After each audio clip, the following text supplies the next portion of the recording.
Ga masu sha'awar koyon Turanci, mun buɗe rijistar ɗaukar sababbin ɗalibai a ajujuwan koyon Turancinmu da ake gabatar da darussansu a WhatsApp group.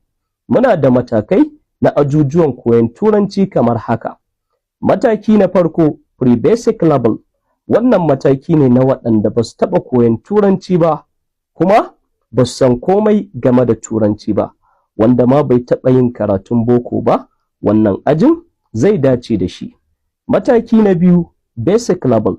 Wannan mataki ne na waɗanda sun taɓa koyon Turanci, suke so su sabunta koyon Turancinsu tun daga tushe, ko kuma waɗanda sun daɗe suna koyon Turanci amma har yanzu magana da Turanci wahalar da su take yi.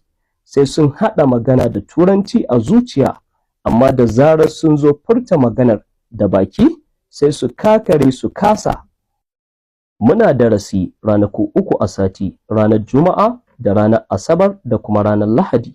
Ranar Juma'a rana ce da muke darasin course ɗin vocabulary building. Mukan koya kalmomin Turanci da yadda ake furta su daidai da ma'anarsu da misalin yadda ake amfani da su a cikin jimla. Mun tanadi muhimman kalmomin Turanci da duk mai koyon Turanci yake da buƙatar ya san su. Ranar Asabar rana ce da muke darasin course ɗin English Speaking Practice. Wannan course ne da yake koya yadda ake hira da magana da Turanci a aikace. Ranar Lahadi rana ce da muke darasin course ɗin English Grammar Rules.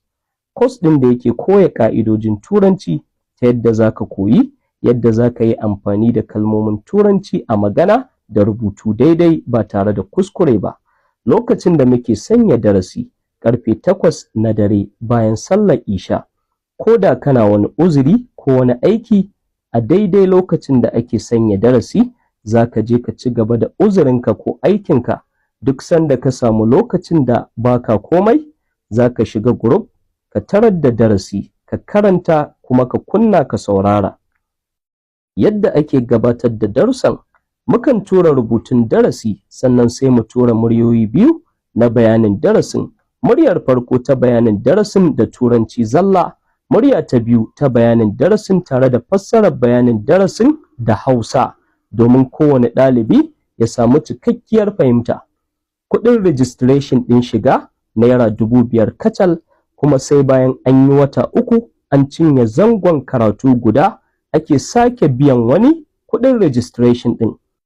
Domin shiga ko neman ƙarin bayani, ga lambar waya daga ƙasan bidiyon nan ko ƙarshen bidiyon nan ko kuma a cikin profile ɗina, sai a ɗauka a tuntuɓe ni ta WhatsApp da ita. Ku saurara da kyau, cewa ne a ɗauki lambar waya ko dai a ƙasan bidiyon nan ko kuma a ƙarshen bidiyon nan, ko kuma a shiga profile ɗina za a ga lambar waya a ɗauka a tuntuɓe ni a WhatsApp da ita. Ban ce kowa ya ajiye lambar wayarsa a comment section ba. Ban ce kowa ya ajiye lambar wayarsa a comment section ba, domin ana samun ɓata gari suna ɗaukar lambobin mutane suna tuntuɓar su a matsayin ni ne, alhalin ba ni ba ne, ban wakilta kowa ba. Sannan kuma ni ba na ɗaukar lambar waya na tuntuɓi mutane, sai dai cewa nake a ɗauki lambar wayata ko a ƙasan bidiyon nan ko kuma a ƙarshen bidiyon nan ko kuma a shiga profile ɗina a duba, za a ga lambar waya a ɗauka a tuntuɓe ni a WhatsApp da ita. Na gode, sai na ji daga gare ku.